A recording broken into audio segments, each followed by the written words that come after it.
এটিএমের সামনে দাঁড়িয়ে এক বৃদ্ধা মা ঝুঁকে পড়েছেন বয়সের ভারে। হাতে একটা ছোট্ট কাপড়ের ব্যাগ, আর এক হাতে একটি ফোন। ব্যাগের ভিতর কিছু কাগজপত্র উঁকি দিচ্ছে। আমি ঢুকতে যাচ্ছি এটিএমের রুমে, হঠাৎ বৃদ্ধা আমার হাতটা টেনে ধরলেন।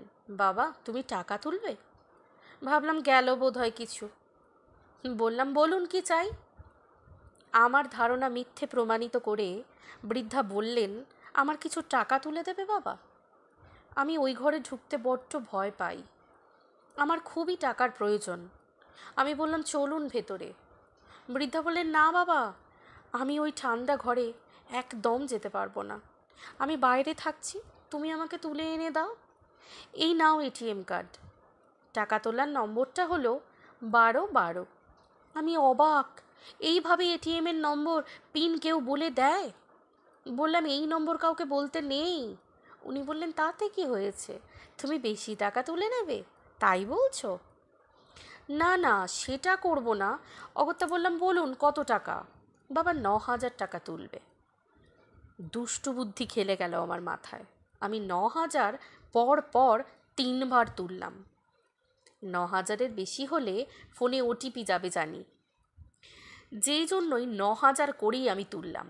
অর্থাৎ 18,000 টাকা আমার কাছে রাখলাম, আর বাকি 9,000 ওনাকে দিলাম। ভাবলাম, এতে আর এমন কি পাপ হবে, এমন খারাপ কাজ করিনি তো কোনো দিন, কিন্তু আজ করছি। লোভ সামলাতে পারলাম না। বাবার অপারেশনের খরচটা এখান থেকে দিয়ে উঠিয়ে নিতে পারবো। বাবা আবার ভালো হলে হাঁটতে পারবেন। নিলাম টাকাটা। গরিবের এত ন্যায় নীতি দেখলে চলে না, বুঝলেন? এরপর নিজের 2,000 টাকা তুললাম। বাইরে বেরিয়ে 9,000 টাকা বৃদ্ধার হাতের দিকে বাড়িয়ে দিলাম। বললাম, নিন মা, 9,000-ই তুললাম কিন্তু। একটু হেসে বৃদ্ধা বললেন, আচ্ছা ঠিক আছে। তারপর আমায় হঠাৎ অনেক আশীর্বাদ করলেন। তারপর বললেন, এতগুলো টাকা নিয়ে যাব বাবা, আমার বড্ড ভয় করছে। একটু সাথে যাবে তুমি? তুমি তো বাস থেকে নামলে দেখলাম, তোমার তো গাড়ি নেই। ওই সামনেই বোসপাড়ার বোধোদয় ক্লাবের ওপর তলায় আমি থাকি। নিচের তলাটা ছেড়ে দিয়েছি একটা ক্লাবকে। অনেক দিন ধরেই ছেলেগুলো না আমাকে বলছিল, অনেক ছেলে ক্লাবে থাকে সব সময়, আসলে ওরাই তো আমার সময় অসময়ে আমাকে দেখে। একা মানুষ, বুঝলে তো, এত বড় বাড়ি, ওখানে পৌঁছে দিলেই হবে। ওই যে টোটোটা যাচ্ছে, ওকে ডাকো। উঠে বসলাম টোটোতে। বৃদ্ধা খুঁটিয়ে খুঁটিয়ে সব জিজ্ঞাসা করতে লাগলেন। বললাম, একটি বেসরকারি কোম্পানিতে কর্মচারী আমি। মাইনে তো আর বেশি পাই না, তাতে আবার বিয়ে করেছি, একটি বাচ্চা ছেলেও আছে, ওকে স্কুলে ভর্তি করব। তারপর আবার বাবা অসুস্থ, হাসপাতালে নিয়ে যেতে হয়, স্নায়ুর গোলমাল। কলকাতায় নিয়ে গিয়ে অপারেশন করালে তবে সারবে, এখন হাঁটতে পারে না, অপারেশন হলে হাঁটতে পারবে। কিন্তু 20,000 টাকা খরচ পাবো কোথায় বলুন তো? চেষ্টা করছি, যদি জোগাড় করতে পারি তাহলে বাবা জানেন তো আবার আগের মতো সুস্থ হয়ে যাবেন, স্বাভাবিকভাবে হাঁটতে পারবেন। এসে গেছি ওনার বাড়ির কাছে। আমি বললাম, আমি তাহলে আসি মা। বৃদ্ধা কিন্তু ছাড়বেন না। বললেন, তাই কি হয় বাবা, আমার বাড়িতে একটু এসে বসো, মিষ্টিমুখ না করলে কি চলে? চলো ওপরে।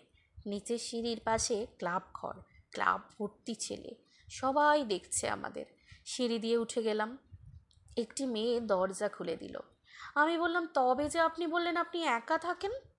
বৃদ্ধা মা বললেন, ও কমলি, ও কথা বলতে পারে না, তবে শুনতে পায়। আমার রান্না বান্না সব কাজ ওই তো করে দেয়, শুধু টাকা তোলার কাজটা আর পারে না। বিরাট বড় বাড়ি, সামনের ঘরে আমাকে বসতে দিয়ে বৃদ্ধা ভিতরে ঢুকে গেলেন। ভাবলাম পালিয়ে যাই, কিন্তু তার হলো কোথায়। বৃদ্ধা ইশারা করে কমলিকে মিষ্টি এনে দিতে বলল। অনেকগুলো মিষ্টি, স্বাদে কয়েকটা কাজু কিশমিশ আর কিছু কুচো ফল। তাড়াতাড়ি খেয়ে ফেললাম। আমার মনে হচ্ছিল তাড়াতাড়ি পালিয়ে যেতে পারলে যেন বেঁচে যাই। বললাম, আমি এবার আসি মা। বৃদ্ধা বললেন, একটু দাঁড়াও বাবা, আমি এক্ষুনি আসছি, বলে আবার ভিতরে ঢুকে গেলেন। বৃদ্ধা যখন ফিরে এলেন তখন ওনার হাতে 2,000 টাকা। উনি আমার দিকে এগিয়ে দিয়ে বললেন, বাবা এটা নাও। আমি বললাম, এইটা আবার কেন দিচ্ছেন? আমি আপনাকে টাকা তুলে দিয়ে একটু সাহায্য করেছি, তার জন্যে। তার জন্য আবার টাকা কেন? আমাকে অবাক করে দিয়ে বৃদ্ধা বললেন, ওই যে তোমার বাবার অপারেশন করাতে 20,000 টাকা খরচ বললে, কিন্তু তোমার কাছে তো 18,000 টাকা আছে। এই 2,000 টাকা না নিলে 20,000 কী করে হবে বলো? তুমি যখন টাকা তুলছিলে বাবা, 3বার আমার ফোনে মেসেজ এসেছে পরপর। 9,000 করে 3বার তোলা হলো। তাহলে ভাবো, আমি তো রিটায়ার্ড শিক্ষিকা, মূর্খ তো আর নই গো। আমার স্বামী একজন অধ্যাপক ছিলেন, বুঝলে। এটিএমের ঠান্ডা ঘরে ঢুকে টাকা তুলতে গিয়ে আমার চোখের সামনে ধড় পড়িয়ে স্ট্রোক হয়ে মারা যান। সেই থেকে আমি ওই এটিএমের ঠান্ডা ঘরে আর ঢুকি না। তারপর থেকে এটিএমে যাই না পর্যন্ত। ওখানে ঢুকলে আমার কি মনে হয় জানো, আমার চোখের সামনে সব ভেসে ওঠে। মনে হয় এই ঠান্ডা ঘরে ঢুকেই তো আমার স্বামী চিরঘুমে চলে গেছেন। আমার প্রাণ বন্ধু, তোমাকে বাড়িতে এনেছিলাম আসলে টাকাটা ফেরত নেব বলে। ক্লাবের ছেলেদের বললে ওরাই টাকাটা আদায় করে দিত তোমার কাছ থেকে। কিন্তু তোমার চুরির উদ্দেশ্য তো নয় বাবা। বুঝলাম পুরো ঘটনাটা। ভীষণ ভালোবাসো তোমার বাবাকে, তাই না? যে সন্তান চুরি করে চিকিৎসার জন্য বাবার ভালো হবে বলে খরচ করে, সে সন্তান কখনো চোর হতে পারে না, অসমর্থ হতে পারে। তা আমি তখন নতজানু হয়ে বৃদ্ধার পায়ের কাছে ব্যাংক থেকে নেওয়া টাকাগুলো রেখে পা দুটো জড়িয়ে ধরে বললাম, আমাকে ক্ষমা করে দিন মা, আর কখনো এমন করব না। উনি আমাকে তুলে ধরে বুকে জড়িয়ে ধরলেন, আঁচল দিয়ে আমার দু চোখ মুছিয়ে দিলেন।